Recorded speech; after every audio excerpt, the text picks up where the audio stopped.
Hello, guys and gals out there in prepping land. This is Pat and Heidi from Rain Country Homestead. God is good All the time. So we wanted to touch on another subject that a lot of us have a tendency to divorce or not think about too often. Well, yeah, people don't think about enough, I don't think. All right. Again, we're not fear mongers. We're not people who sit around and and dwell on this yeah. stuff all the time and Well, we think, don't. oh no, the end is right around the corner.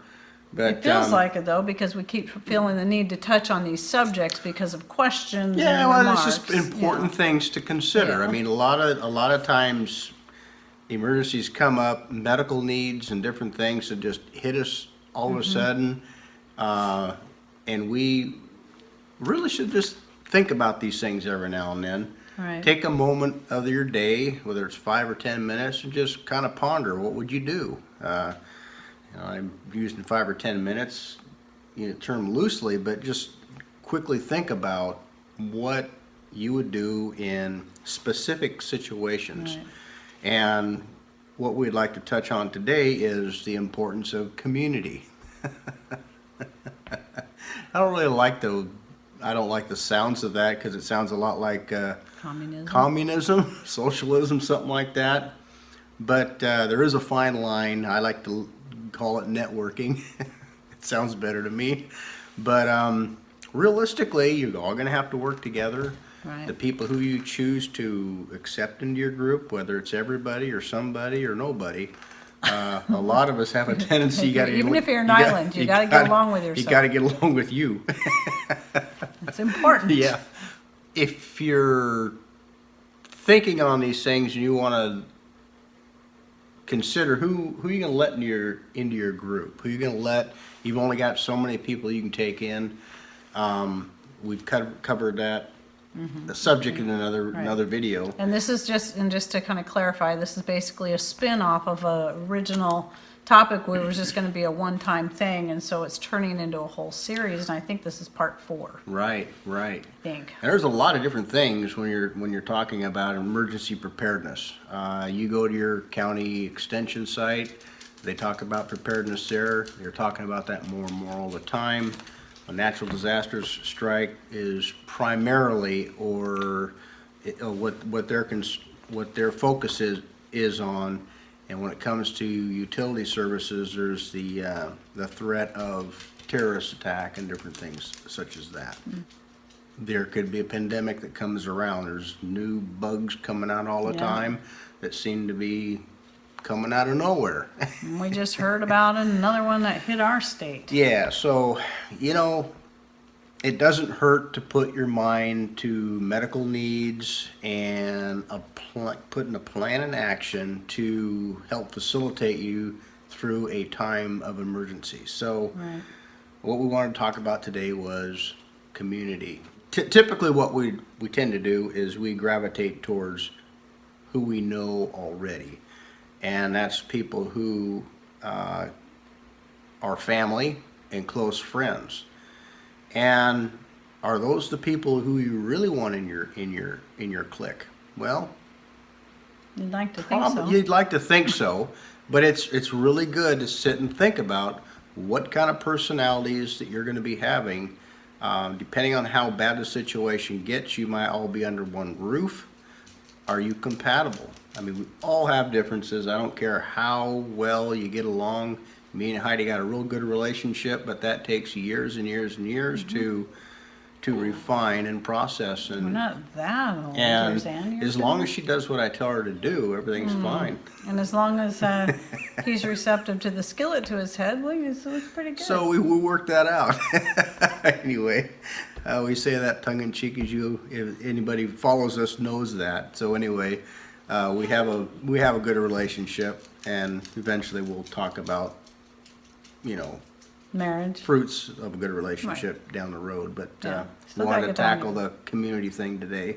Yeah, we'll get it behind us. Yeah, it's a tough subject for us because I think a lot of people in general have a tendency to hold their cards close. Right. And we're no exception to that. But we also realize the importance of networking. Yeah. Finding people of Absolutely. like-minded behaviors, have the same goals and the same ambitions that we have. Again, even if you find all those people, you're still going to have quirks and personality differences. The one thing that I would like to really strongly, there's two things that I would like to make a statement about, and that is moral structure and skill sets. It's okay to have overlapping skill sets, but you don't want everybody just being a gardener. Because there's a lot more to it. There's a lot more to a community than a gardener. There are gardeners, there are veterinarians, there are people who know about medical needs. There are people in the skills trades, such as, you know, woodworking and metalworking, and there's all sorts of different people. Just look around your community now and see the diverse, you know, there's management, there's a place for management, there's a place for leadership, there's a place for services and goods, people having people skills, you know, there's even a place for counseling type people. So all of these things have a play into it. The And let's one not thing I forget really just- want to, Let's not forget just overall wisdom. So you might get some older people or disabled Mm-hmm. people that maybe physically they can't do much, but they might have a lot up here. A lot And of head knowledge, yeah. There's a lot of important stuff up here that we tend to overlook in the elderly. We tend to see some people as just being, okay, well, they don't have a lot to offer. Well, they have plenty to offer if You you bet. give them a chance. right. Yep, knowledge is power. Knowledge is lightweight, but it has a lot of impact. It has a lot of weight on a situation. So you might have an older person who might not be able to do much. However, they might know a lot about medical practices that they can talk you They can through teach, yeah. a situation. Yep. They might be able to talk you, okay, well, that particular plant's not going to do well here because of this and that and another situation, soil conditions or whatever. And so they can save you a lot of time and effort and backbreaking problems if somebody of knowledge will work into your group. One thing I want to say before we get too much farther into this is that, you know, some people coming in new might think we're the kind of people that are prepping for, you know, we're thinking about is zombie apocalypse. Oh, that is coming, the zombie pole apocalypse. shifts and, you know, a major pandemic. And why these things are, well, not the zombie apocalypse, at least not in the way that we see it in movies, but now, while we are realistic enough to think there could be at least a nationwide, if not global, catastrophe that can happen, and we think it's wise to be as prepared as possible, that's really not why we do what we do. Our main focus is just being able to get us through the everyday crises that happen to everyone at some point in our lives. And because of this way of thinking, because we do what we do, we have been able to make it through quite a few things that have broadsided us along the way. Everything, everyday things. Yeah, and so, and that's why, you know, I like to always bring that into it, because a lot of people just, you know, they watch TV shows that, you know, show people that prep for these, you know, and whether they do or not, they're going to make it look like these people are crazy, and that's all these people think of.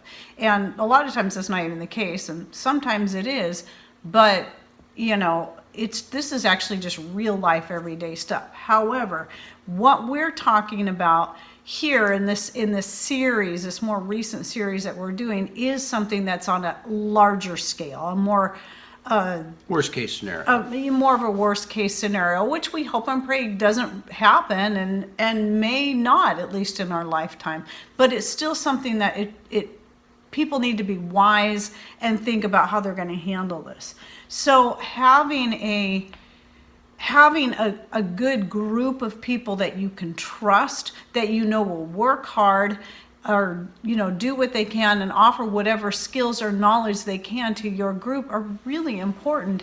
And how you establish that is by starting to do that now, not waiting until after a disaster happens, because people can make themselves appear however they want to win you over.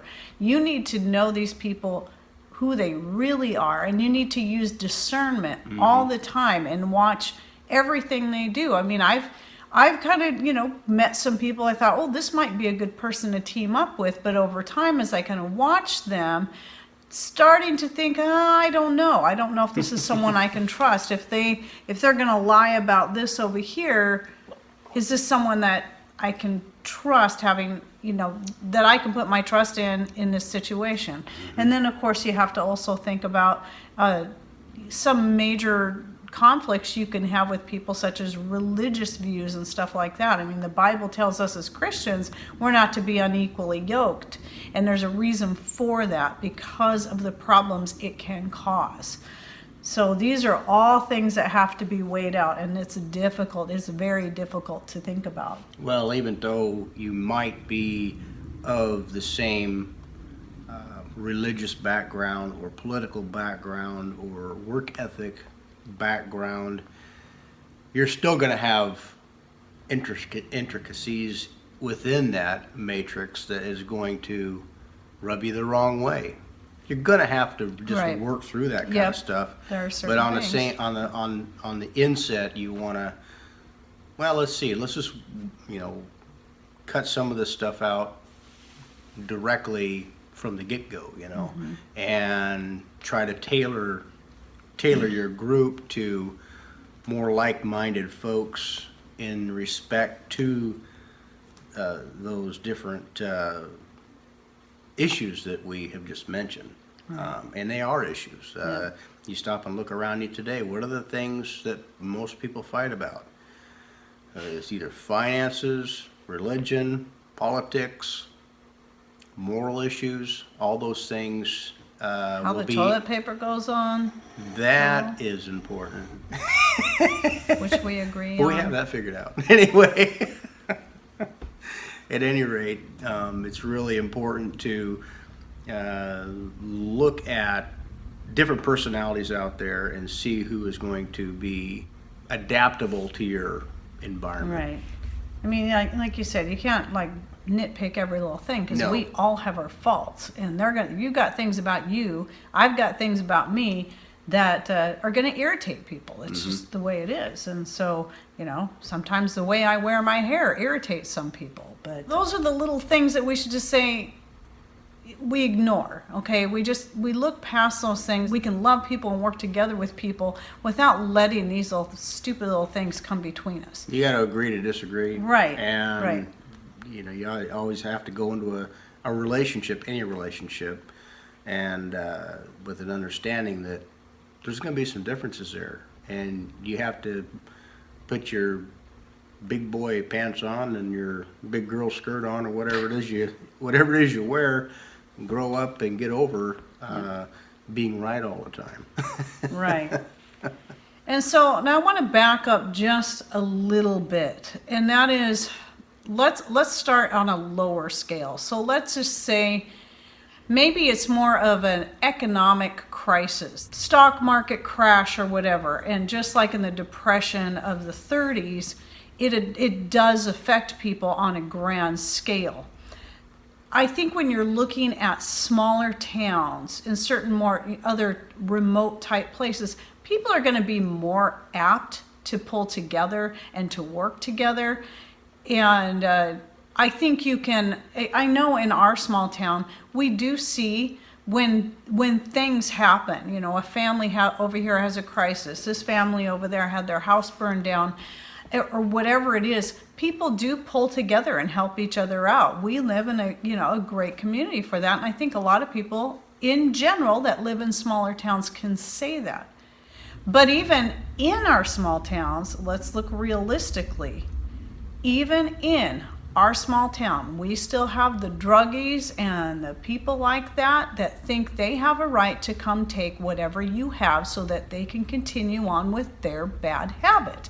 We get these that happen every so often, and they'll work in groups. Well, they'll hit neighborhoods and they'll break into garages and houses or whatever, and they all work together and to get whatever they can so that they can sell it so they can get more drugs. And it happens. And so if you've got people that are going to do that now when things are relatively good, how much worse is it going to get on when it's hitting on a much bigger scale? Because if we have something like what happened in the 1930s, if that was to happen now, it's going to be far worse. Mm-hmm. And the reason for that is that you have far less people that have skills, as far as farming and being able to grow things on their own and being able to know how to do various things for themselves, because in today's world people are far more dependent on technology and also far more dependent on the government to be there to step in and take care of everything. We've actually had people come into our videos and say, well, why should I worry when the government's going to be there? Which to me is crazy thinking, because we've seen proof of it even just in the past 15 years or so, that no, the government might be able to do what they can. There's only so much they can do. And so it's really silly. It's very naive to think that, to put your faith in that. And coming. You're putting your faith in men. A lot of people might say they're putting their faith in God, and maybe they are. But on the same token, do you want to put your faith in men? The hearts of men are desperately wicked. Who can know it? And so, we all have that survival skill, and some of the morality and different things are going to fly out the window depending on how rough things get. So, some of the kindest, most philanthropist type people desperate out there. People do desperate things. Right. So. And so this is why having a community, again, another reason why a community is important. So let's kind of work up a little bit from there. So your community on a maybe something that's more like, like the 1930s Depression, maybe it's not so bad that you can't at least stay in your own personal little spaces, but you have a group of people that you can network with, where you've got this family over here that has goats or cows that for dairy, that you can barter your skills and things with, where this person over here might keep bees and they have honey, and this person over there has a huge garden that can grow just about everything. And these are things that we can work together so that we can trade our skills and resources and not just survive, but also to be able to thrive. And that's kind of on I would say a more mediocre, not life isn't really great all the way around, but it's not a huge major global catastrophe. It's something that's somewhere in the middle, where you can't depend on the government to take care of you, so you're going to work together with other people. Right. And then if it's on a much grander scale thing, where you have people that are starving and they're going to start going out in hordes looking for food, this is when you really need to pull together into one place. Do you know where that place is going to be? Whose property is it going to be? Are you thinking about these things? Are you kind of planning it together and figuring out how you're going to make it work? How are you going to be able to defend what you have and the people in your group? Some people look at it, you're just wanting to shoot people to protect your hordes of goods. No, it's about protecting the lives of ourselves, but mostly the lives of the people that are in our care. Protecting your livelihood. Right.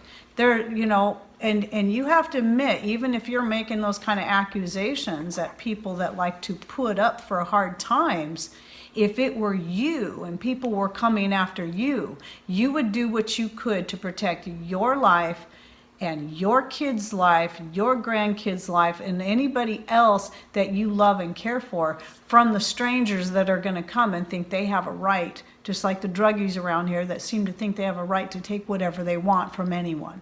If you're going through the checkout line and somebody was standing there after you paid for your groceries and just took your cart from you, would you be offended? If you had an insurance policy that you invested in, You paid extra for this insurance policy. Let's say it was a life insurance policy, and your spouse died, and your neighbor came over and says, well, hey, I want that $1 million, or whatever the policy is. And, would you be okay with that? Would you be okay with some of it? That would have a tendency to get to a lot of us.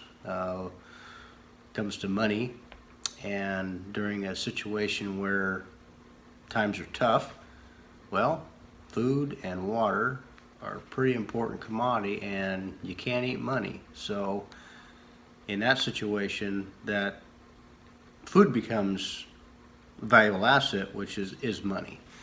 So we like to try to look at it that way. And how would we react if somebody was to come in here and say, oh, this is my house now because I like it better than a situation I'm in now. So, And you have, and I don't. yeah, so And it's only fair. again, we want to be careful that we don't say that we're right. This is how we believe, and this is how we operate. We try to think outside the box. We try to think about any situation that can arise, and how would we act. And Right. we still don't really know until No.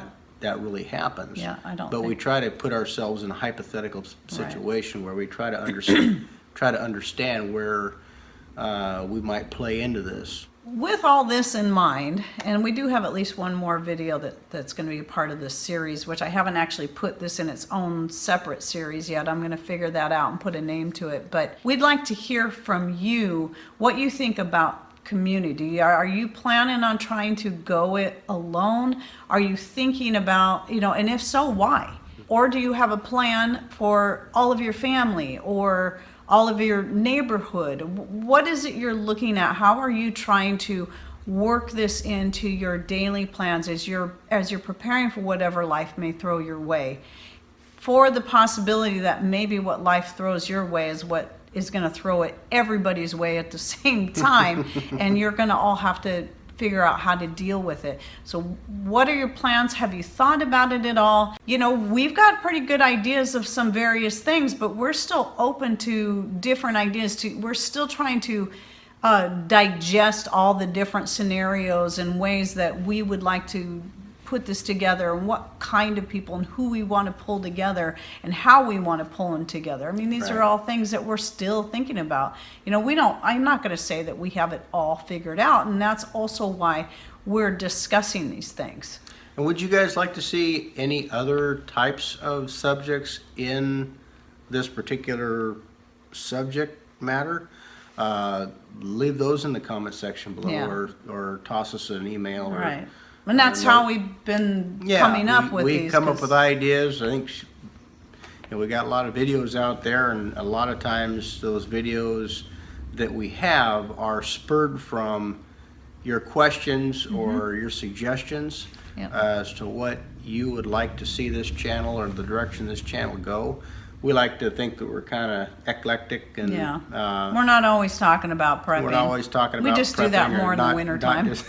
Not always just talking about cooking something in the kitchen, or I think that's it. in a nutshell. I mean, there's a lot more that can be said on each and every one of these different subjects within this video.